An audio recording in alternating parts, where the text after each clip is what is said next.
میرا دل بدل دے، میرا دل بدل دے، میرا دل بدل دے، میرا دل بدل دے، میرا دل بدل دے، میرا دل بدل دے، میرا دل بدل دے، میرا غفلت میں ڈوبا دل بدل دے۔ السلام علیکم ورحمۃ اللہ وبرکاتہ۔ ان حمد اللہ نحمده ونصلي ونسلم على رسوله الكريم، اما بعد فاعوذ باللہ من الشیطان الرجیم، بسم اللہ الرحمن الرحیم۔ قال اللہ تبارک وتعالی لإيلاف قریش إيلافهم رحلة الشتاء والصيف فليعبدوا رب هذا البيت الذي أطعمهم من جوع وآمنهم من خوف، صدق الله العظيم۔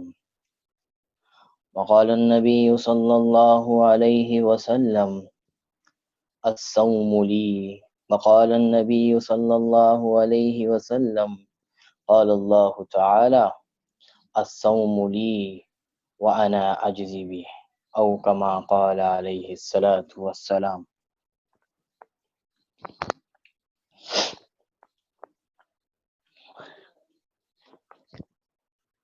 آج ہماری الحمدللہ 5ویں کلاس ہے، اور آج ہم نے اللہ کے فضل سے، اللہ کی توفیق سے 5ویں رمضان میں بھی داخل ہو چکے ہیں۔ ہمارا جو رحمت کا عشرہ ہے یہ آلموسٹ مکمل ہونے کی طرف ہے۔ آج آدھا عشرہ تقریباً گزر چکا ہے،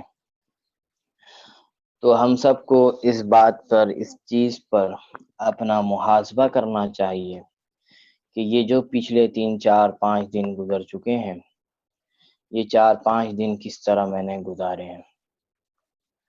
اگر خدا نخواستہ کوئی ان 5 دنوں میں کوئی کمی کوتاہی ہو گئی ہے تو اللہ تعالیٰ سے اس کے اوپر ہمیں توبہ و استغفار کرنا چاہیے، اور اگلے دنوں کے لیے وہ ساری غلطیوں کو دیکھتے ہوئے اگلے دنوں کے لیے تیاری کرنی چاہیے کہ آئندہ یہ جو غلطیاں ہو گئی ہیں آئندہ یہ غلطیاں نہیں ہوں گی۔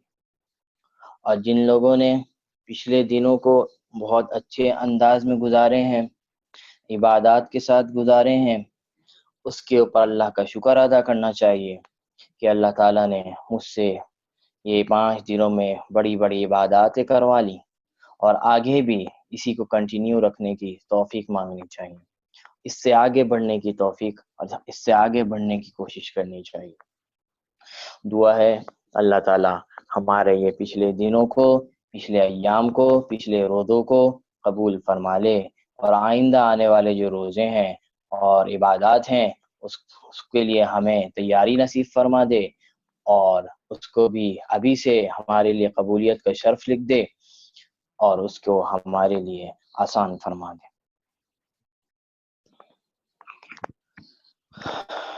آج جو ہمارے پاس صورت ہے وہ سورۃ القریش ہے۔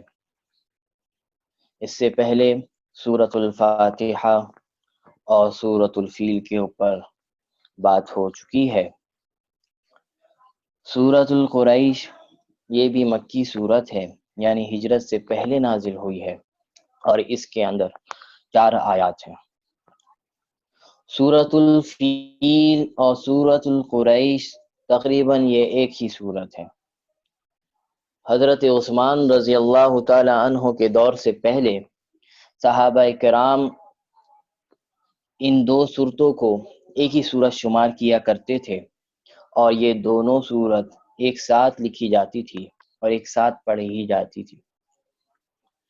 لیکن جب حضرت عثمان رضی اللہ تعالی عنہ کا دور آیا تو انہوں نے یہ جب اصل میں جو قرآن مجید تھا حضرت عثمان رضی اللہ تعالی عنہ سے پہلے یہ اس شکل میں نہیں تھا جو ہمارے پاس ہے، الگ الگ تھا، ایک پوری کتاب نہیں، کتاب کے اندر اس کے اندر جیسے ہمارے پاس کتاب کی صورت میں ہے ایسی کتاب میں نہیں تھا، الگ الگ کہیں لکھا ہوا تھا، کوئی کسی صفحے پہ لکھا ہوا تھا، کوئی کسی چیز پہ لکھا ہوا تھا، اس طرح بکھرا ہوا تھا قرآن مجید۔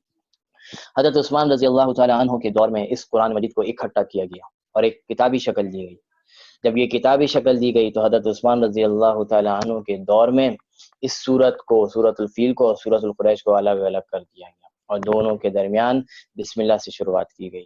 اس سے پہلے ایک ہی بسم اللہ سے دونوں صورتیں شروعات ہوتی تھیں، لیکن آپ کے بعد، آپ رضی اللہ تعالی عنہ کے بعد اب ان دونوں کو الگ الگ صورتیں شمار کرنے لگے اور آج یہ الگ الگ صورت شمار ہوتی ہیں، لیکن اس کے اندر جو باتیں ہیں وہ سورت القریش اور سورت الفیل سے تعلق رکھنے والی ہیں۔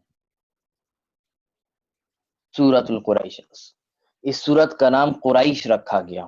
قریش ایک قبیلہ ہے جس قبیلے سے ہی رسول اللہ صلی اللہ علیہ وسلم کا تعلق ہے۔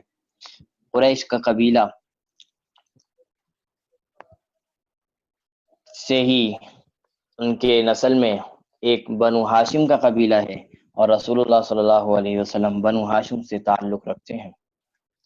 تو اس صورت کے اندر قریش والوں کے فضائل بتائے جا رہے ہیں کہ قریش والوں کو اللہ تعالیٰ نے جو عزتیں دی ہیں وہ فضائل بتائے جا رہے ہیں۔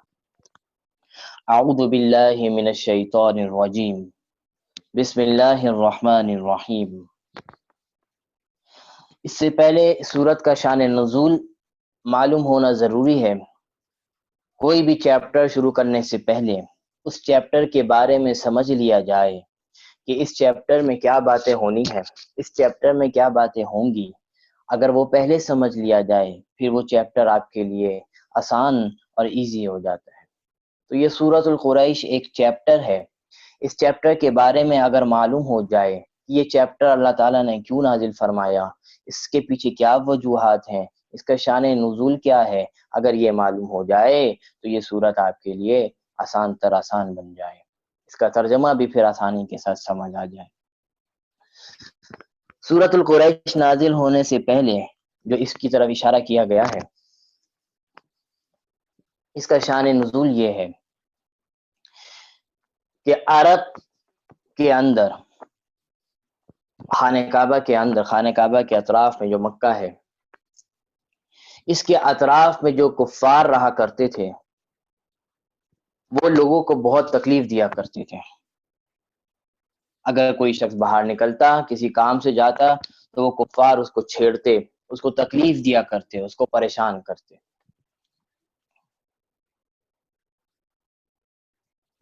لیکن جب یہ قریش والے جب نکلتے وہاں سے، اپنے کام کی وجہ سے نکلتے، کسی دوسرے کام کی وجہ سے نکلتے، تو یہ جو کفار تھے یہ قریشی والوں کا احترام کرتے ہوئے ان کو کچھ نہیں کہتے تھے، اور وہ احترام صرف کعبہ کی وجہ سے کیا کرتے تھے کہ یہ کعبہ کے اطراف میں رہنے والے لوگ ہیں، کعبہ کے سائے میں رہنے والے لوگ ہیں، اس کی وجہ سے یہ ان لوگوں کو جو کفار تھے وہ جو پریشان کرتے تھے یہ قریش والوں کو پریشان نہیں کرتے تھے۔ قریش والے ہر سال 2 سفر کیا کرتے تھے، ایک سفر شام کا ہوتا تھا اور ایک سفر یمن کا ہوتا تھا۔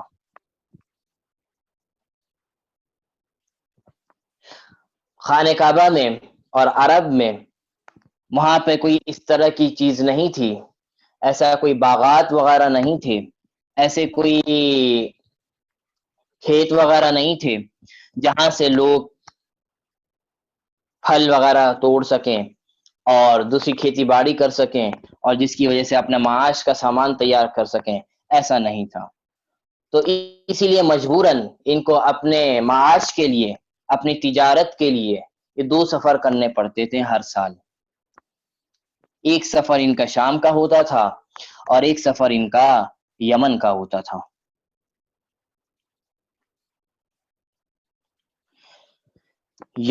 شام چونکہ ٹھنڈا علاقہ تھا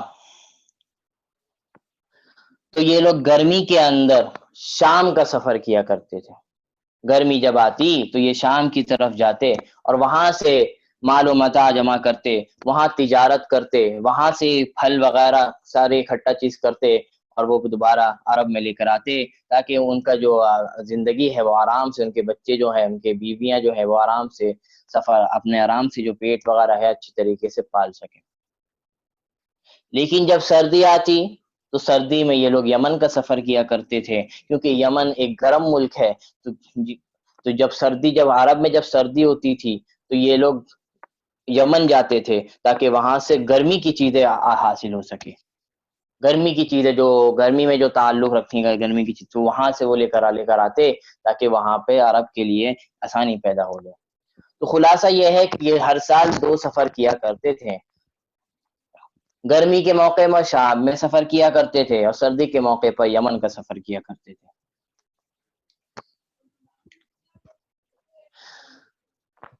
اور جب یہ سفر کرتے تھے تجارت کی وجہ سے تو یہ جو کفار جو دوسروں کو تکلیف دیا کرتے تھے، یہ جو شرارتیں کرنے والے دوسروں کو تکلیف دیا کرتے تھے، وہ قریش کو صرف کعبہ کی وجہ سے اور کعبہ کے احترام کی وجہ سے ان کو تکلیف نہیں دیتے تھے. ان کو خوف سے ان کے اوپر خوف طاری نہیں ہوتا تھا. امن کے ساتھ یہ لوگ جاتے تھے، سفر کرتے تھے، وہاں سے اپنے ضرورت سامان ساری چیزیں اکٹھا کرتے اور واپسی آتے. اسی چیز کو سورۃ القریش میں اللہ تعالیٰ فرما رہے ہیں اور فضائل قریش والوں کی فضائل بتا رہے ہیں. اور اس کے بعد جو کام ہے وہ کام کرنے کو بتلا رہے ہیں کہ اللہ نے تم کو جو فضیلت دی ہے اس کی لاج رکھو. فرمایا لإیلاف قریش، ہم نے قریش والوں کو مانوس کر لیا. مانوس کر لیا مطلب کیا؟ مانوس اگلی آیت میں بتا دی جائے گی. ایلافہم رحلۃ الشتاء والصیف، کہ وہ اس چیز سے مانوس ہو گئے کہ وہ سردیوں کا اور گرمیوں کا سفر کرتے تھے. ان کو کوئی اس طرح کی پرابلم نہیں آتی تھی. وہ گرمی میں اور سردی میں جو سفر کرتے تھے کوئی مسئلہ ان کے ساتھ نہیں ہوتا تھا. تو ان سفر سے وہ مانوس ہو گئے تھے، کوئی ان کے لیے پرابلم، کوئی ڈر اور خوف نہیں تھا. یہ بتلایا گیا ان 2 آیات میں. اب بتایا جا رہا ہے کہ اب آپ کو کیا کرنا ہے. اب قریش والوں کو کیا کرنا ہے؟ فَلْيَعْبُدُوا رَبَّ هَذَا الْبَيْتِ. اللہ تعالیٰ نے جو تمہیں عزت دی ہے، اللہ تعالیٰ نے جو تمہیں شرف کا مقام دیا ہے، جو تمہیں کفار جو تمہیں تنگ نہیں کرتے، جو تمہیں چھیڑتے نہیں ہے، جب تم کسی سفر کی طرف جاتے ہو وہ دوسروں کو سفر سے روکتے ہیں، تکلیف دیتے ہیں، لیکن تمہیں اللہ نے ایک ایسا اعزاز دیا کہ تمہیں وہ لوگ تکلیف نہیں دیتے اور تم بڑے آرامی سے، بڑے آسانی سے تم یہ سفر کر لیتے ہو. اب تمہیں کیا کرنا ہے؟ فَلْيَعْبُدُوا رَبَّ هَذَا الْبَيْتِ، یہ خانہ کعبہ کی وجہ سے تمہیں یہ فضیلت ملی ہے، یہ کعبہ کی وجہ سے تمہیں فضیلت ملی ہے، یہ اس گھر کی وجہ سے تمہیں فضیلت ملی ہے. تو تمہیں کیا کرنا ہے؟ ہمیشہ اس کعبہ کے رب کی عبادت کرنی ہے. تو تمہیں جو فضیلت، تمہاری جو آسانی پیدا ہو گئی وہ تمہارے اس کعبے کی وجہ سے ہو گئی. تو تمہاری ذمہ داری ہے کہ تم اس کعبہ کے رب کی ہمیشہ عبادت کرو، کبھی اس کعبہ کے رب کی عبادت نہ چھوڑو. اس آیت سے ہمیں کیا مل رہا ہے سبق؟ ہمیں اس آیت سے سبق یہ مل رہا ہے اللہ نے جو ہمیں عطائی دی ہیں، اللہ نے ہم مسلمانوں کو جو فضیلت دی ہے، اللہ نے ہمیں جو مومنون کا جو درجہ کفار سے اوپر بتایا ہے، ہمیں جو کہا کہ یہ مومنین اور مسلمان ہمیشہ جنت میں جائیں گے، یہ دوزخ میں اگر بھی جائیں گے بھی تو اپنی سزا کاٹ کر دوبارہ جنت میں آ جائیں گے. تو ہمیں یہ سبق دیا جا رہا ہے کہ یہ جو تمہیں فضیلت ملی ہے، یہ جو تمہیں احترام مومن کا ملا ہے، یہ جو تمہیں مومن کا اور مسلمان کا جو تم پر لیبل لگا ہے، تو تم کبھی اللہ کی اس کے اوپر ناشکری نہیں کرنا، ہمیشہ اللہ کی عبادت کرنا، کبھی دوسرے کی عبادت نہ کرنا. یہ جو تمہیں شرف مل رہا ہے صرف اللہ کی وجہ سے مل رہا ہے کہ تم صرف اللہ کو مانتے ہو، صرف تم اسلام کو مانتے ہو، اس لیے تمہیں یہ فضیلت ملی ہے کہ رسول اللہ نے فرمایا ایک مسلمان کی قدر و قیمت کعبے کی غلاف سے زیادہ ہے. ایک مسلمان کی قدر و قیمت کعبے سے بھی زیادہ رسول اللہ صلی اللہ علیہ وسلم نے فرمایا. ایک ادنا بھی مسلمان، ایک ادنا سے ادنا مسلمان کعبے سے زیادہ فضیلت رکھتا ہے. یہ فضیلت کس نے دی؟ یہ اسلام کے چلنے کی وجہ سے دی ہے۔ یہ فضیلت کیوں ملی ہمیں؟ یہ اللہ کو ماننے کی وجہ سے ملی ہے۔ تو ہمیں یہ پیغام دیا جا رہا ہے کہ تمہیں جو فضیلت مل رہی ہے، جیسے قریش کو فضیلت کعبے کی وجہ سے ملی، اسی طرح تمہیں جو فضیلت ملی اللہ کی وجہ سے، اسلام پہ چلنے کی وجہ سے، تو تم کبھی اللہ کی ناشکری نہیں کرنا۔ ہمیشہ اللہ کے آگے سجدے رہنا، سجدہ ریز رہنا، ہمیشہ کوئی مصیبت آ جائے، کوئی پریشانی آ جائے، اللہ کے علاوہ کسی سے اپنی دریافت نہ کرنا، اپنے سوال کسی اور کے سامنے نہ رکھنا، صرف اللہ سے مدد مانگنا۔ کیوں؟ اب آگے اگلی آیت میں فرمایا کہ یہ کام کیوں کرنا، اللہ کی عبادت کیوں کرنا؟ الذی اطعمہم من جوع، کیونکہ اللہ ہی ہے جو تمہیں بھوکا جب تم ہوتے ہو، تو جب اللہ ہی ہے جب تم بھوکے ہوتے ہو تبھی اللہ تمہارا پیٹ بھرتا ہے۔ وَآمَنَهُم مِّنْ خَوْفٍ، اور جب تم کسی خوف میں مبتلا ہو جاتے ہو، جب کسی مصیبت میں مبتلا ہو جاتے ہو، تو یہی اللہ ہے جو تمہیں امن دکھاتا ہے، یہی اللہ ہے جو تمہیں مصیبت سے نکالتا ہے۔ پہلا حکم تو یہ قریش والوں کو دیا جا رہا ہے کہ اللہ نے تمہارے لیے اتنا ماحول پیدا کر دیا کہ کفار تمہیں پریشان نہیں کرتے، تم آرام سے جو تم بھوکے رہتے ہو اس کا مال و متاع لینے کے لیے تم آرام سے سفر کر لیتے ہو۔ باقی دوسرے لوگوں کو کتنی پریشانیاں ہوتی ہیں، کہ اس وجہ سے تم اللہ کی عبادت ہمیشہ کرنا کہ اللہ نے تمہارے لیے آسانی پیدا فرمائی ہے۔ اور جو خوف دوسرے لوگوں کے اوپر ہے کہ کفار ان کو چھیڑتے تھے، ان کے اوپر مصیبت آتے تھے، ان کو پریشان کرتے تھے، وہ خوف تمہیں نہیں ہے، تم آرام سے جاتے ہو، امن کے ساتھ جاتے ہو، امن کے ساتھ آ جاتے ہو۔ پہلا حکم تو قریش کو دیا جا رہا ہے، دوسرا حکم ہم سب کو دیا جا رہا ہے کہ ہمیشہ اللہ کی عبادت کرنی ہے۔ کیوں کرنی ہے؟ کیوں کرنی ہے؟ کیوں کرنی ہے؟ کہ وہی اللہ ہے جو تمہیں جب تم بھوکے ہوتے ہو تو تمہیں رزق پہنچاتا ہے، وہی اللہ ہے جب تم خوف میں مبتلا ہوتے ہو تو وہی تمہیں امن عطا فرماتا ہے۔ اللہ کی عبادت ہر حال میں کرنی ہے، مطلب اس کا یہ ہے، خلاصہ اس کا قرآن سورۃ القریش کا یہ ہے کہ کوئی بھی مصیبت آ جائے، کوئی بھی پریشانی آ جائے، خوشی کا موقع ہو یا غمی کا موقع ہو، اللہ کو ساتھ لے کر چلنا ہے، رسول اللہ کو ساتھ لے کر چلنا ہے، قرآن کو ساتھ لے کر چلنا ہے، اور اس کے اوپر عمل کرنا ہے۔ جو ہے کام اللہ نے بتلائے ہیں، وہ خوشی کا موقع ہو، خوشی کے موقع سے جو تعلق رکھتے ہیں اسی کو لحاظ رکھ کے چلنا ہے۔ وہ آپ کی شادی ہو، آپ کی کوئی بھی خوشی کا موقع ہو، اسلام کو سامنے رکھ کر چلنا ہے، اسلام پر عمل کرتے ہوئے چلنا ہے۔ آپ کا کوئی غمی کا موقع ہو، آپ کے اندر کی آپ کے رشتہ داروں میں کسی کی وفات ہوئی ہو، کوئی مصیبت آئی ہو، اس موقع پر بھی جو قرآن، جو اسلام ہماری رہنمائی کرتا ہے اس کے اوپر چلنا ہے، اس پر عمل کرنا ہے، اور جو رسول اللہ نے بتلائے ہیں اس کاموں پر چلنا ہے۔ یہ جو لمٹس بتا دیے ہیں اس لمٹ کو کراس نہیں کرنا، کیونکہ یہ اللہ کی ہم پر عطائیں ہیں کہ اللہ نے ہمیں فضیلت بخشی ہے۔ تو اس کا خلاصہ یہی ہے کہ ہمیشہ اللہ کی عبادت کرنی ہے، ہمیشہ اللہ کی عبادت کرنی ہے، کسی اور کی عبادت نہیں کرنی، اور ہمیشہ ہر کام میں رسول اللہ کی اطاعت اور قرآن مجید کے جو فرمان ہے اور جو احکام ہے اس پر عمل کرنا ہے۔ ہم قرآن مجید کو پڑھ لیتے ہیں، تدبر سوچ و بچار کر لیتے ہیں، لیکن عمل نہیں کرتے، عمل سے خالی ہیں۔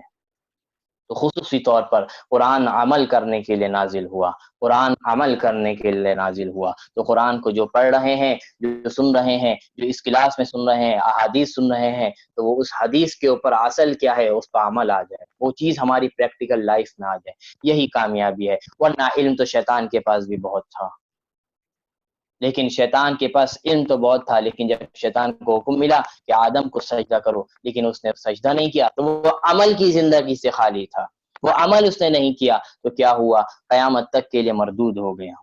تو علم کا آ جانا، معلومات کا آ جانا، یہ کامیابی نہیں ہے، نالج کا ہو جانا یہ کامیابی نہیں ہے۔ کامیابی کیا ہے؟ جو ہم نے نالج حاصل کر لی اس کے اوپر عمل پیرا ہو جائے، وہ ہماری زندگی میں شامل ہو جائے، ہر موقع پر جو اعمال بتائے گئے ہیں وہ اعمال ہوں۔ یہ سورۃ القریش کا آج مختصر ترجمہ اور خلاصہ آپ کے سامنے رکھ دیا۔ آج جو ہمارے پاس احادیث مبارکہ ہیں، وہ احادیث مبارکہ بہت زیادہ غور طلب چیز ہے۔ تینوں احادیث جو آئیں گی آج بہت توجہ مانگتی ہیں۔ یہ احادیث، ان تینوں احادیث میں یہ بتلایا جائے گا کہ منافقین کون ہوتے ہیں، منافق کون ہوتا ہے؟ منافق کی نشانیاں بتائی جائیں گی ان تینوں احادیث میں۔ اب اس احادیث کو جب پڑھیں، جب سنیں تو اپنے اوپر، دوسرے کے اوپر اس حدیث کو نہ رکھیں۔ ہم کیا کرتے ہیں، کوئی چیز سنتے ہیں تو ہم دوسروں کو دیکھتے ہیں کہ اس کے اندر یہ چیز ہے یا نہیں ہے۔ ہمیں چاہیے کہ اپنے اندر، اپنے گریبان میں جھانکیں کہ میرے اندر یہ چیز ہے یا نہیں ہے۔ اپنے آپ کو صحیح کریں گے تو دوسرے بھی ٹھیک ہو جائیں گے، اگر اپنے آپ کو صحیح نہیں کریں گے تو دوسرے کی تو چھوڑ دیں۔ پہلا نمبر قوا انفسکم، قرآن مجید میں آتا ہے قوا انفسکم واہلیکم نارا، پہلے اپنے آپ کو بچاؤ پھر اپنے گھر والوں کو بچاؤ، کس سے؟ جہنم سے۔ تو پہلا چیز اپنے آپ کے اوپر توجہ دینی ہے کہ میرے اندر یہ چیز ہے یا نہیں ہے، پھر اس کے بعد دوسروں کی فکر کرنی ہے۔ بسم اللہ الرحمن الرحیم۔ عن عبد اللہ بن عمر قال قال رسول اللہ صلی اللہ علیہ وسلم اربع من كن فيه كان منافقا خالصا ومن كانت فيه خصلة منهن كانت فيه خصلة من النفاق حتى يدعاها إذا اؤتمن خان وإذا حدث كذبا وإذا عاهد غدر وإذا خاصم فجر، رواہ البخاری و مسلم۔ آج کی جو کلاس کی ہماری حدیث ہے، حدیث نمبر 14، 13 حدیث الحمدللہ ہم نے پڑھ چکی ہیں، حدیث نمبر یہ 14 ہے، اور میری کتاب حدیث نمبر 52 حدیث نمبر 52 معرف الحدیث۔ حضرت عبداللہ بن عمر رضی اللہ تعالی عنہ سے روایت ہے کہ رسول اللہ صلی اللہ علیہ وسلم نے ارشاد فرمایا، 4 چیزیں ایسی ہیں جو کسی شخص کے اندر اگر جمع ہو جائیں تو وہ منافق بن جاتا ہے۔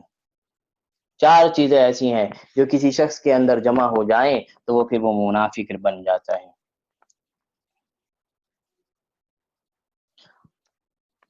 اس کی جو چاروں چیز ہے، چاروں میں سے اگر کوئی ایک چیز بھی اس کے اندر شامل ہو جائے تو وہ منافق ہے، اور اگر اس نے ان چاروں چیزوں سے توبہ نہیں کی، اگر ان چاروں چیزوں سے توبہ نہیں کی تو قیامت کے دن منافق اس کو اٹھایا جائے گا۔ فرمایا وہ 4 چیزیں وہ کیا ہیں؟ پہلے نمبر پہ بتا دیا، جب کسی کو کسی چیز کا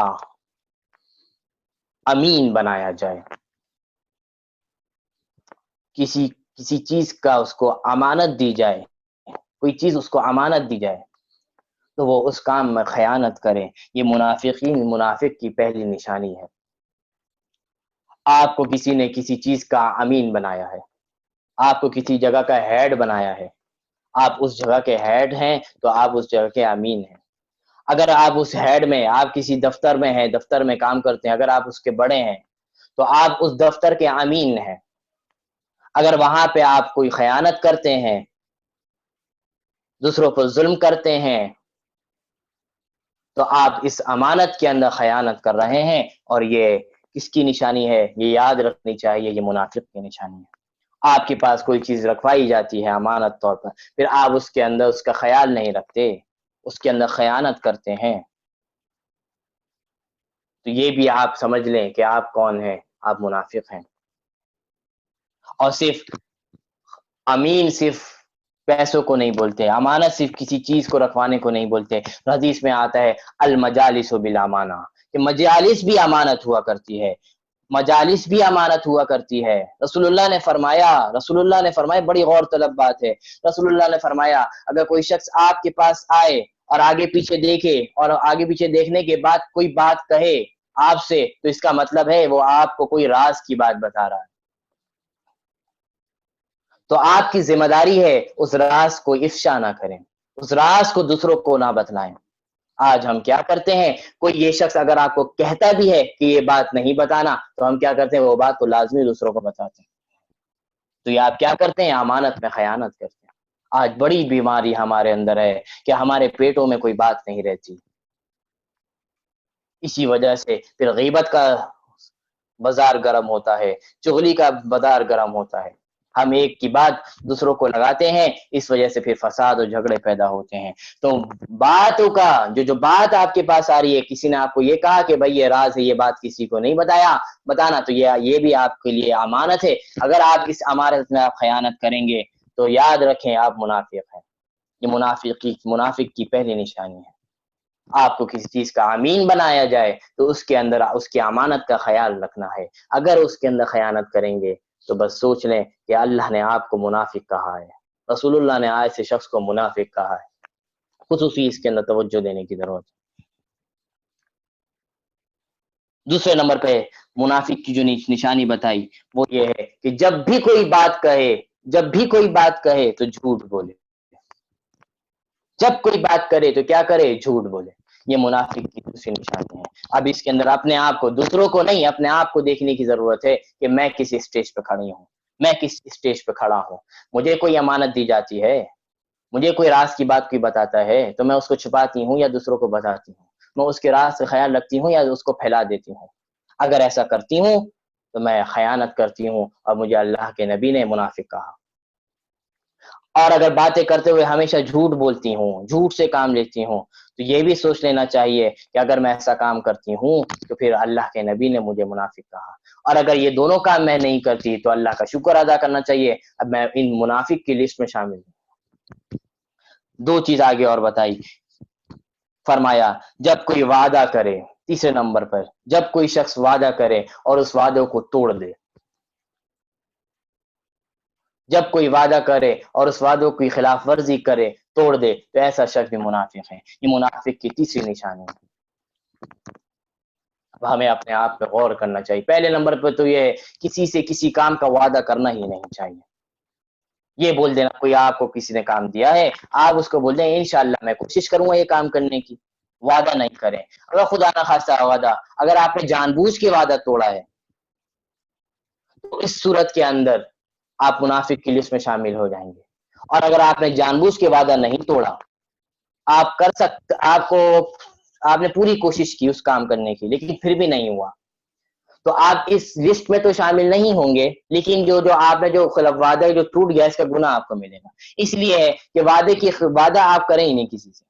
آپ یہ بول دیں کہ کوئی بھی کام ہو، آپ یہ بول دیں انشاءاللہ میں کوشش کروں گا، وعدہ نہیں کر رہا، کوئی آپ کا مسئلہ میں کوشش کروں گا پورے کرنے کی، تو ہمیشہ وعدہ نہیں کرنا چاہیے۔ اور اگر وعدہ کر لیا تو پورا حتی الامکان کوشش کرنی چاہیے اس وعدے کو پورا کریں، خلاف ورزی نہ کریں۔ اگر جان بوجھ کے خلاف ورزی کریں گے تو منافقین کی لسٹ میں شامل ہو جائیں گے۔ اور اگر غلطی سے اور اگر اپنی کوشش کے باوجود بھی اگر وعدہ ٹوٹ جائے تو ہم منافقین کی لسٹ میں تو شامل نہیں ہوں گے، لیکن جو وعدہ ٹوٹ گیا اس کا ہمیں گناہ ملے گا، اس پہ توبہ کرنے کی ضرورت ہے۔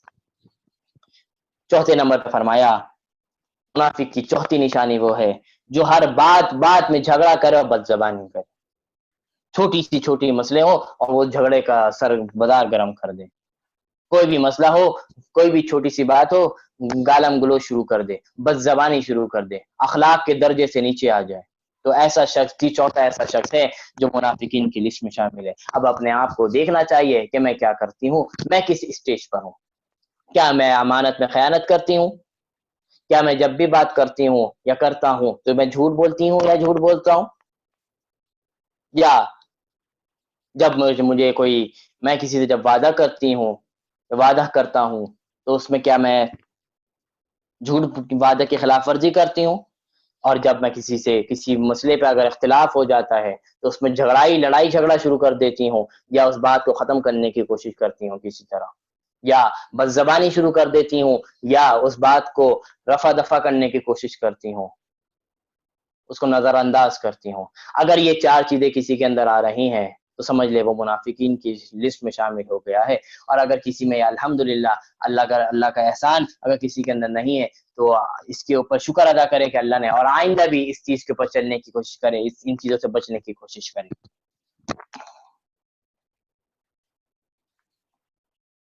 ایک وعدہ ہم نے اللہ سے بھی کیا ہوا ہے کہ ہم آپ کی ہمیشہ عبادت کریں گے، کسی اور کی عبادت نہیں کریں گے۔ اس وعدے کو بھی پورا کرنے کی ضرورت ہے کہ ہمیں ہمیشہ ہم زندگی کے ہر موڑ پہ یہ دیکھنا ہے کہ میں کس کے وعدوں کو پورا کروں گا۔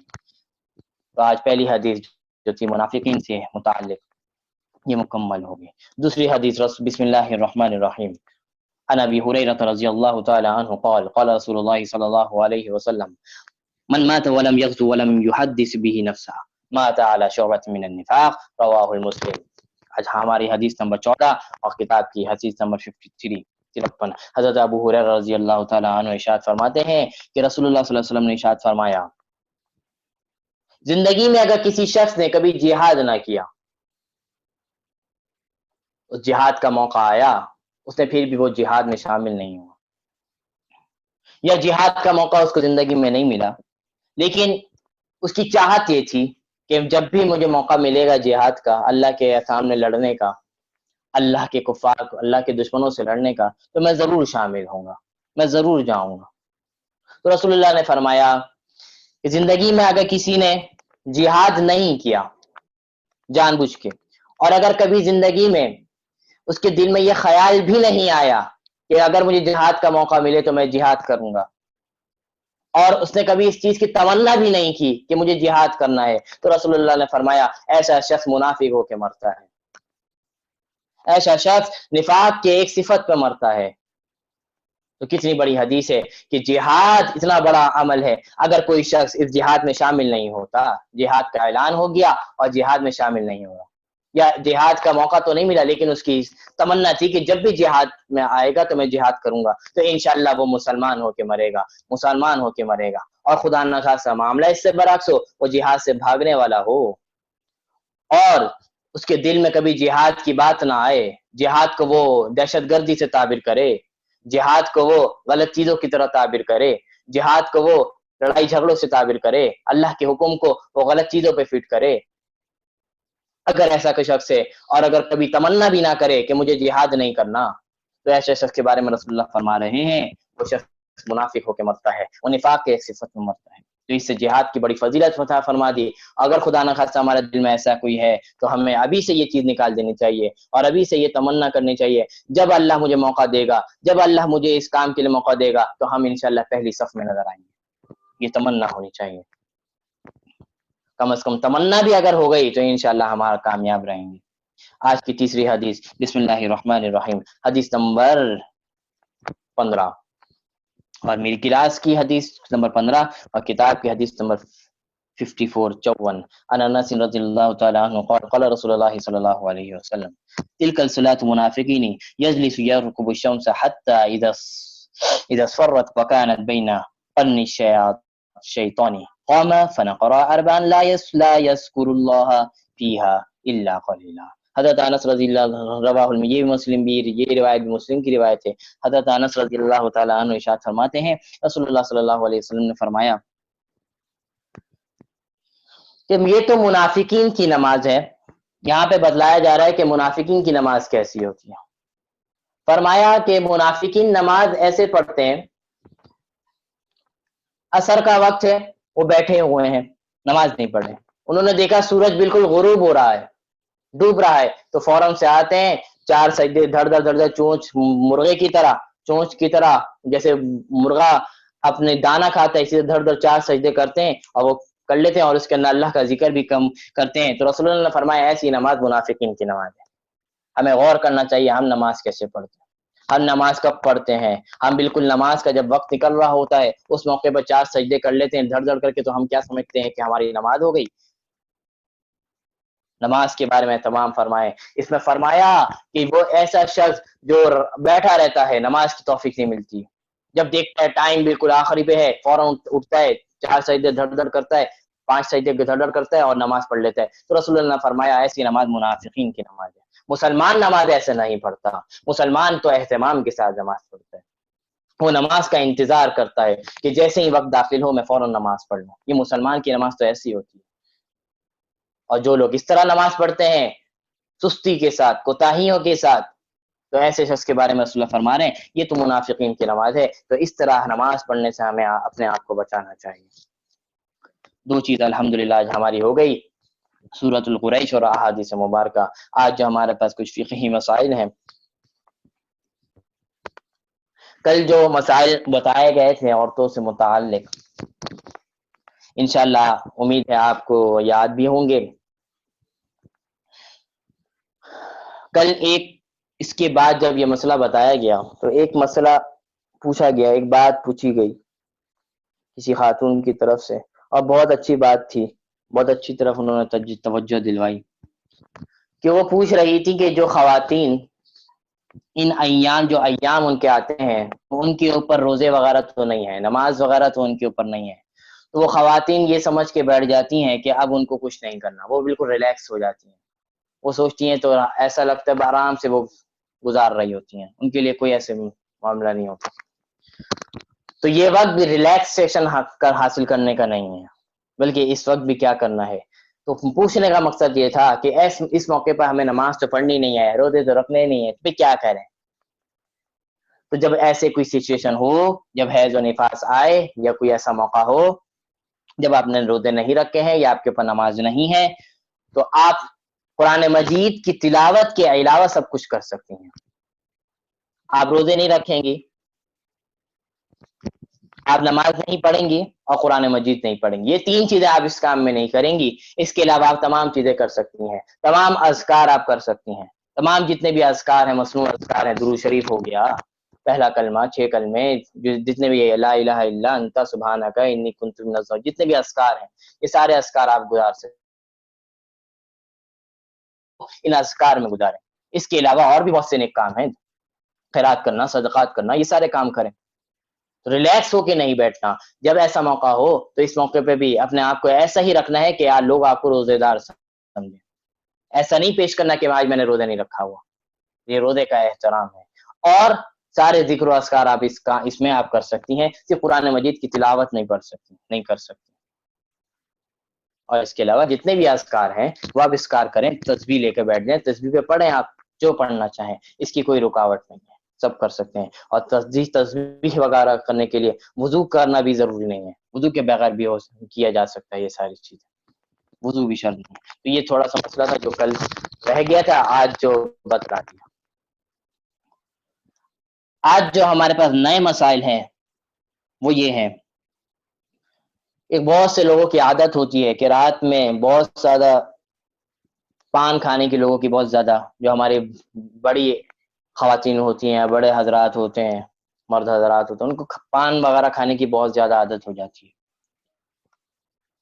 تو اگر کوئی شخص رات کو پان منہ میں لے کر سو گیا، پان منہ میں تھا اور اس حالت میں وہ سو گیا، اور جب صبح اٹھا تو روزے کا وقت مکمل ہو چکا تھا، روزے کا وقت ختم ہو چکا تھا، سحری کا وقت روزہ ہو چکا تھا، اور پان اس کے منہ میں ہے، تو اس صورت میں اس کا روزہ نہیں ہوگا. اب اس روزے کی اب اس کو بعد میں قضا کرنی پڑے گی، لیکن اس روزے کے اوپر کفارہ نہیں آئے گا، صرف قضا کرنی ہوگی. کفارہ کس سے کہتے ہیں وہ ساری چیزیں بعد میں آئیں گی انشاءاللہ. تو ایسے شخص کے اوپر، ایسی عورت کے اوپر صرف قضا ہے، کفارہ نہیں ہے، اور اس صورت میں روزہ نہیں ہوتا. اور اگر سحری سے پہلے اٹھ گئی اور ساری چیزیں تھوک دیا، وہ سارا منہ وغیرہ صاف ہو گیا، تو پھر اس صورت میں آپ روزے کی نیت کر لیں، روزہ ہو جائے گا. یہ اس حکم ہے کہ روزے کے بعد آپ کی آنکھ کھلی ہے اور آپ اٹھی اور پان آپ کے منہ میں موجود ہے. آج کا دوسرا مسئلہ، کلی کرتے وقت حلق میں پانی چلا گیا، اور اگر آپ کو روزہ یاد بھی تھا. اس کے بارے میں نے بتا دیا کہ بھول اور یاد میں کیا فرق ہے. آپ کو روزہ یاد ہے، آپ کلی کر رہی ہیں، غلطی سے کلی کے دوران آپ کا پانی حلق سے نیچے اتر گیا، تو اس صورت میں بھی آپ کا روزہ ٹوٹ جائے گا، لیکن صرف قضا واجب ہوگی، کفارہ نہیں آئے گا. اب بعد میں رمضان کے بعد اس روزے کی قضا کرنی پڑے گی. تو اس میں جب روزے میں کلی کرتے وقت احتیاط کرنی چاہیے کہ زیادہ پانی حلق تک نہ لے کے جائیں کہ پانی حلق سے نیچے اتر جائے. اس میں احتیاط کرنی چاہیے روزے کے اندر خاص طور پر. اگر غلطی سے بھی چلا، جان بوجھ کے بھی چلا، جان بوجھ کے اگر آپ نے کر لیا تو اس کے اندر کفارہ بھی آئے گا اور قضا بھی کرنی پڑے گی. اور اگر جان بوجھ کے نہیں کیا، غلطی سے بائی مسٹیک چلا گیا، تو اس صورت میں سے روزہ تو ٹوٹ جائے گا، روزہ دونوں کی صورت میں ٹوٹ جائے گا، لیکن اس صورت میں صرف قضا آئے گی، کفارہ نہیں آئے گا. آج کا تیسرا مسئلہ، روزے کے اندر الٹی ہو گئی بلا اختیار، روزے کے اندر الٹی ہو گئی، وہ بھلے تھوڑی سی ہوئی یا بہت زیادہ ہوئی، دونوں صورتوں میں روزے کے اوپر کوئی فرق نہیں پڑتا، روزہ نہیں ٹوٹتا. ایک مسئلہ تو یہ ہو گیا کہ روزے کے اندر بلا اختیار الٹی ہو گئی، بھلے تھوڑی ہو یا زیادہ ہو، دونوں صورتوں میں روزہ نہیں ٹوٹتا. پہلا مسئلہ یہ ہے. دوسرا مسئلہ، اس میں آپ مکس نہ کر دیں، دوسرا مسئلہ اس کے اندر یہ ہے کہ آپ نے جان بوجھ کی الٹی کی ہے، آپ نے جان بوجھ کے الٹی کی، کوئی انگلی ڈال کے، کچھ بھی آپ نے ذریعہ اختیار کر کے آپ نے اگر جان بوجھ کے الٹی کی ہے تو اس کے اندر یہ دیکھا جائے گا کہ الٹی کتنی ہوئی ہے۔ الٹی اگر تھوڑی سی ہوئی ہے تو اس صورت میں روزہ نہیں ٹوٹے گا۔ اگر الٹی بہت زیادہ ہوئی ہے، بہت زیادہ سے مراد یہ کہ آپ اس کو کنٹرول نہیں کر پائیں، آپ کے منہ سے نکل گئی، اس کو کہتے ہیں زیادہ، منہ بھر قے کا ہونا، اس کو کہتے ہیں کہ آپ نے کنٹرول نہیں کر سکی، اتنی زیادہ کہ آپ کے بغیر کنٹرول کے باہر ہو گئے، وہ باہر آ گئی الٹی، تو اس کو کہتے ہیں بہت زیادہ۔ تو اگر آپ نے جان بوجھ کے الٹی کی ہے، اگر کم ہے تو اس صورت میں روزہ نہیں ٹوٹے گا، البتہ مکروہ ہو جائے گا، ٹوٹے گا نہیں۔ لیکن بہت زیادہ ہو گئی جس کے اوپر کنٹرول نہیں کر سکی تو اس صورت میں آپ کا روزہ ٹوٹ جائے گا۔ تو یہ دو مسئلے ہیں، اس کے اندر آپس میں ملانے کی ضرورت نہیں ہے۔ ایک مسئلہ یہ تھا کہ بلا اختیار، بغیر آپ نے جان بوجھ کے نہیں کی، آپ کو ایسے الٹی آ گئی، تو اس کے اندر آپ کی الٹی تھوڑی سی بھی ہو یا زیادہ ہو، دونوں صورتوں میں روزہ نہیں ٹوٹتا۔ لیکن اگر آپ نے جان بوجھ کی الٹی کی ہے تو اگر تھوڑی سی ہوئی ہے تو روزہ نہیں ٹوٹے گا، اگر بہت زیادہ ہوئی ہے تو اس صورت میں روزہ ٹوٹ جائے گا۔ تو یہ دو مسئلے تھے جو اچھی طریقے سے یاد رکھنے کی ضرورت ہے۔ آج کا تیسرا مسئلہ، الٹی ہوئی، الٹی آپ کے حلق سے باہر آئی، لیکن آپ نے بلا اختیار، آپ نے جان بوجھ کے ایسے کیا کہ وہ دوبارہ وہ اندر ریٹرن ہو گئی، حلق سے دوبارہ ریٹرن ہو گئی، تو اس صورت میں اگر آپ نے جان بوجھ کے ایسا کام نہیں کیا ہے، خود بخود ایسا ہوا کہ ہوتا ہے آتی ہے پھر اندر چلی جاتی ہے، تو اس صورت کے اندر بھی روزہ نہیں ٹوٹے گا۔ لیکن اگر آپ نے جان بوجھ کے یہ کام کر لیا، الٹی آئی، دوبارہ آپ نے کلی کرنے کے بجائے دوبارہ آپ اس کو حلق سے نیچے اتار لیا، تو اس صورت کے اندر آپ کا روزہ ٹوٹ جائے گا۔ تو یہ تین مسئلے وہ الٹی سے متعلق تھی، اور دو مسئلے الگ تھے، تو اس کو خود توجہ دینے کی ضرورت ہے۔ پہلا مسئلہ یہ تھا کہ اگر پان وغیرہ دبا کے یا کوئی بھی چیز دبا کر اگر منہ میں سو گئے اور صبح فجر کے روزے کے بعد اٹھے تو اس صورت میں آپ کا روزہ نہیں ہوگا، بعد میں اس کی روزہ کرنی پڑے گی، قضا کرنی پڑے گی، کفارہ اس پر نہیں ہے۔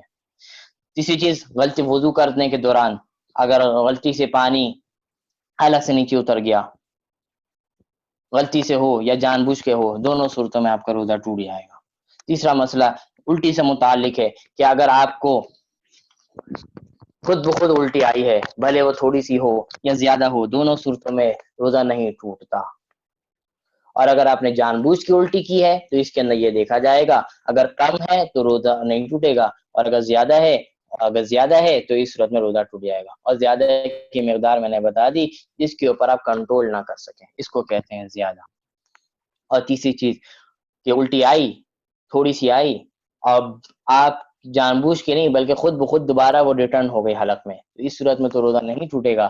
لیکن اگر آپ نے جان بوجھ کو اس کو ریٹرن کیا، حلق کے سے نیچے اتارا، تو اس صورت میں آپ کا روزہ ٹوٹ جائے گا۔ یہ تھے آج کے کچھ فقہی مسائل جو الحمدللہ آج مکمل ہوئے۔ آج جو ہمارے پاس چوتھی چیز ہے وہ غسل کے فرائض ہیں، غسل کے مسائل ہیں۔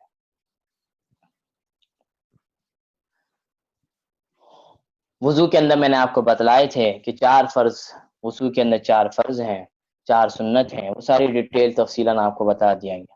آج جو ہمارے پاس ہے غسل ہے۔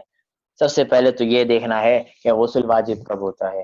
آپ تمام خواتین جانتی ہوں گی کہ غسل کب واجب ہوتا ہے، احتلام ہو جائے یا میاں بیوی کے تعلق کے بعد اس طرح کی کوئی سچویشن ہو، تو ایسی صورت میں یا حیض و نفاس کے فارغ ہونے کے بعد آپ کو غسل کرنا واجب ہو جاتا ہے۔ یہ غسل کے واجب ہونے کی شرائط ہے۔ اب غسل کے فرض کتنے ہیں؟ غسل کے اندر 3 فرض ہیں۔ اب اس کے اوپر ایک لطیفہ یاد آ رہا ہے۔ لطیفہ یہ ہے کہ ایک ٹیچر نے، اللہ نہ کرے ہمارا بھی یہ حال نہ ہو، ایک ٹیچر نے ایک بچے سے پوچھا کہ بتاؤ بھائی غسل کے کتنے فرض ہیں؟ اس بچے نے کہا کہ 3 فرض ہیں۔ ٹیچر خوش ہو گئے کہ ماشاءاللہ اس بچے کو پتہ ہے غسل کے 3 فرض، کیونکہ غسل کے فرض 3 ہی ہیں۔ تو اس بچے نے کہا کہ غسل کے کتنے فرض ہیں؟ 3 فرض ہیں۔ تو ٹیچر جو تھا، اس کا سر جو تھے اس کے، وہ خوش ہو گئے کہ ماشاءاللہ میرے بچے کو، میرے اسٹوڈنٹ کو یہ بات معلوم ہے کہ غسل کے 3 فرض ہیں۔ جب سر نے پوچھا کہ بتاؤ اچھا 3 فرض کون کون سے ہیں، تو اس بچے نے کیا جواب دیا؟ اس بچے نے کہا پہلا فرض کیا ہے؟ صابن، دوسرا فرض پانی، اور تیسرا فرض تولیہ۔ اس بچے کو یہی پتا تھا کہ نہانے میں 3 چیزوں کی ضرورت ہوتی ہے، ایک صابن، ایک سوپ کی ضرورت ہوتی ہے، ایک تولیہ کی ضرورت ہوتی ہے، ایک پانی کی ضرورت ہوتی ہے۔ ان 3 چیزوں سے غسل ہوتا ہے، تو یہی چیز 3 غسل کے فرض ہو گئے۔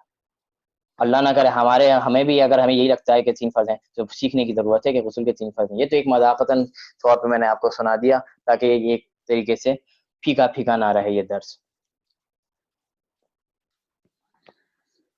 تو غسل کے جو اصل ریئل ہے، جو فرائض ہیں وہ 3 ہی ہیں، لیکن وہ تولیہ، صابن، پانی نہیں ہے، بلکہ وہ 3 فرض کیا ہے؟ پہلے نمبر پہ فرض ہے اچھی طریقے سے کلی کرنا، پہلا فرض ہے غسل کا۔ دوسرے نمبر پر اچھی طریقے سے ناک کو صاف کرنا، ناک میں پانی چڑھانا، اور تیسرے نمبر پر جو ہم کرتے ہیں ہر وہ کام، اچھی طریقے سے نہانا، اچھی طریقے سے پراپر طریقے سے نہانا کہ جسم کا پورا حصہ آپ کا کیا ہو جائے؟ بھیگ جائے پانی کی وجہ سے، ایک ذرا برابر بھی خشک جگہ ڈرائی نہ رہے۔ یہ 3 فرض ہے غسل کے۔ جب بھی آپ غسل کرنے جائیں، اب یہ تو 3 فرض میں نے بتا دیا غسل کے، اب اس میں سے ایک فرض بھی اگر چھوٹ گیا تو آپ کا غسل نہیں ہوگا۔ اب غسل کرنے کا مکمل طریقہ کیا ہے؟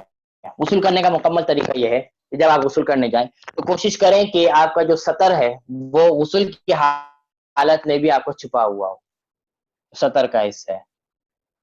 کوشش کریں، اگر آپ بالکل بغیر سطر کے بغیر اگر وہ غسل کر رہے ہیں تو پھر بھی اجازت ہے، وہ کر سکتے ہیں، کوئی مسئلہ نہیں ہے، لیکن بہتر یہ ہے کہ اس موقع پر بھی یہ سطر آپ کا چھپا ہوا ہو۔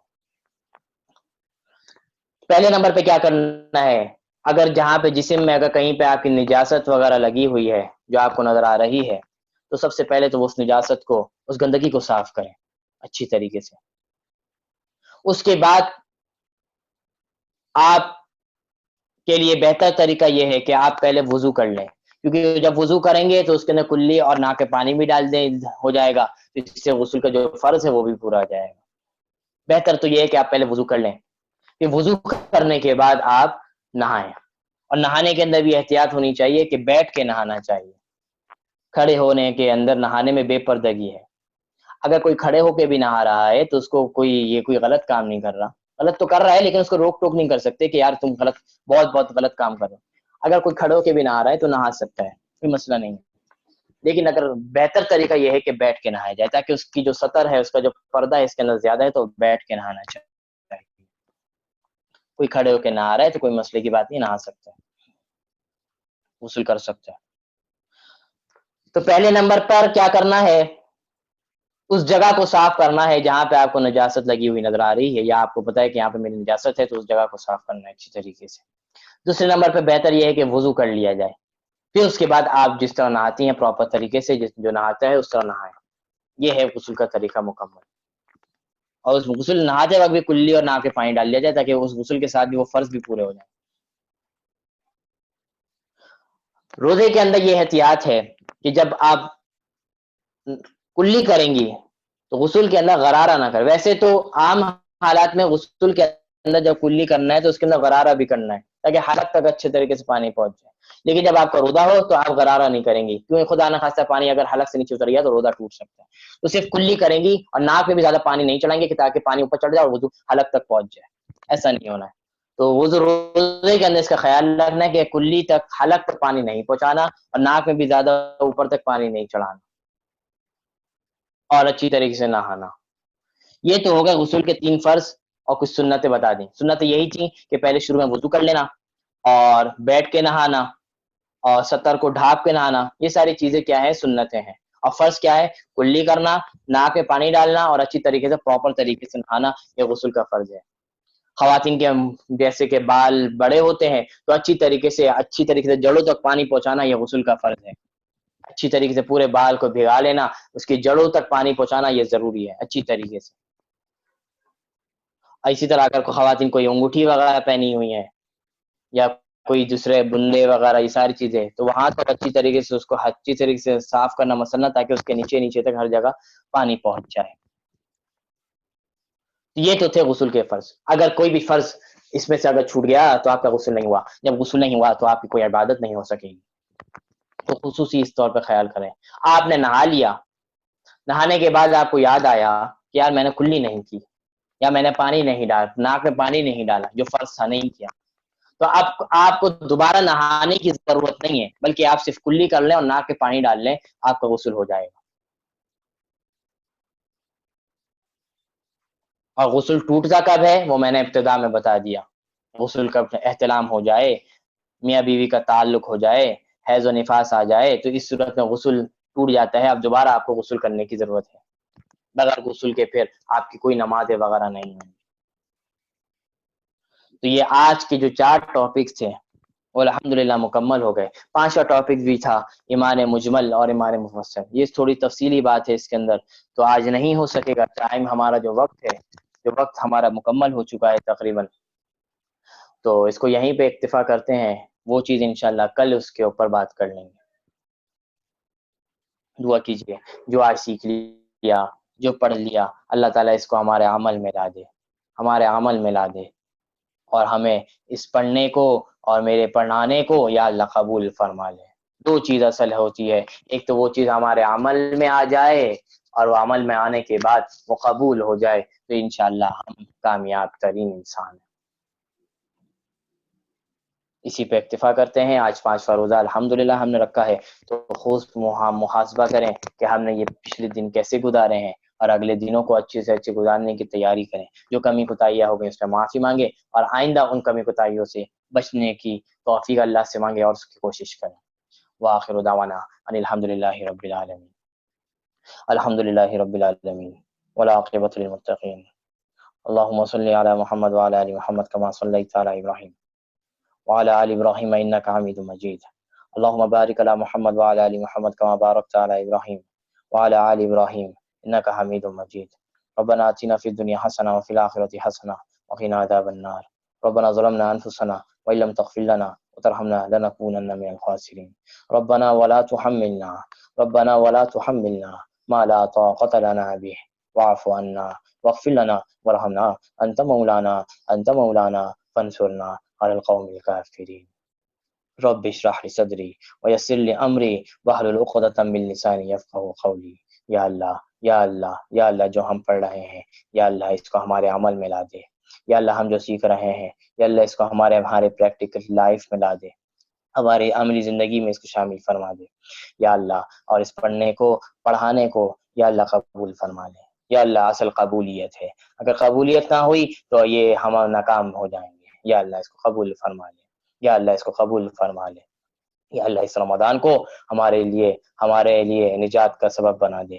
جو وبائی صورتحال چل رہی ہے اس کو اٹھا لے اس رمضان کی برکت سے. حرمین شریفین کی رونقیں، ہماری مساجد کی رونقیں دوبارہ بحال فرما دے یا اللہ. اچھے سے اچھے طریقے سے رمضان گزارنے کی توفیق نصیب فرما دے. رمضان میں جو بھی کام کرنے والے ہیں اس کام کو اچھی طریقے سے اچھے انداز سے کرنے والا بنا دے، اور جس کام کو بچنا ہے، جس کام کو چھوڑنا ہے، اس کام کو یا اللہ ہم سے چھڑوا دے، ہم کو اس کاموں سے بچا لے یا اللہ. جو بیمار ہیں سب کو صحت کاملہ نصیب فرما دے. جو شخص اس دنیا سے، جو حضرات، جو مسلمان اس دنیا سے رخصت ہو گئے، ان کی کامل مغفرت فرما دے یا اللہ. ہمیں مانگنا نہیں آتا، بے مانگے نصیب فرما دے یا اللہ. ہم تو مانگنا بھی نہیں آتا یا اللہ، ہم تو اتنے نالائق ہیں کہ آپ سے مانگنا بھی نہیں آتا یا اللہ. ہمارے اس مانگنے کو نہ دیکھ، اپنے عطاؤں کو دیکھ یا اللہ. ہماری عطاؤں کو اللہ، اپنے عطاؤں کو دیکھتے ہوئے ہماری جھولیوں کو بھر دے، ہمارے مانگنے کو نہ دیکھ. اور یا اللہ مانگنے کا طریقہ بھی سکھلا دے، مانگنے کا ڈھنگ بھی سکھلا دے. اللهم صل على محمد وعلى ال محمد كما صليت على ابراهيم وعلى ال ابراهيم انك حميد مجيد. اللهم بارك على محمد وعلى ال محمد كما باركت على ابراهيم وعلى ال ابراهيم انك حميد مجيد. ربنا تقبل منا انك انت السميع العليم وتوب علينا انك انت التواب الرحيم. آمين برحمتك يا ارحم الراحمين. السلام علیکم ورحمۃ اللہ.